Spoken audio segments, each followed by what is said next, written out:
તાલુકાની વાત કરીએ તો લખતર તાલુકાના વડલા ગાંગડ વરસાણી ગામમાં ફોરેસ્ટ વિભાગના કર્મચારીઓ દ્વારા કરુણા અભિયાન 2024 અંતર્ગત અવેરનેસ કાર્યક્રમનું આયોજન કરવામાં આવ્યું હતું। પતંગની દોરીથી પક્ષીઓ ઘાયલ થતા હોવાથી પતંગ ક્યારે ઉડાડવા, લાઉડસ્પીકરથી ડીજેના અવાજથી પક્ષીઓમાં ભય ઊભો થાય છે, તો તે અંગેની તમામ પ્રકારની સમજણ તથા માર્ગદર્શન જે છે તે પૂરું પાડવામાં આવ્યું હતું। તો આગામી તારીખ 14/1/2024ના રોજ મકર સંક્રાંતિ આવી રહી છે, ત્યારે અત્યારથી જ પતંગ રસિયાઓ પતંગ ઉડાવી રહ્યા છે।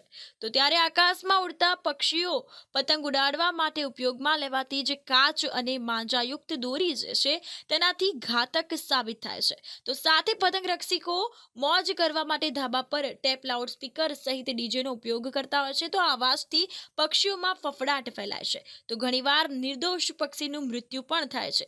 તો આથી સરકાર દ્વારા કરુણા અભિયાન 2024 અંતર્ગત પરિપત્ર બહાર પાડી લોકોમાં પતંગ ઉડાડવા, લાઉડસ્પીકર વગાડવા અંતર્ગત જાગૃતતા આવે તે માટે અવેરનેસ કાર્યક્રમનું આયોજન જે છે તે કરવામાં આવ્યું હતું।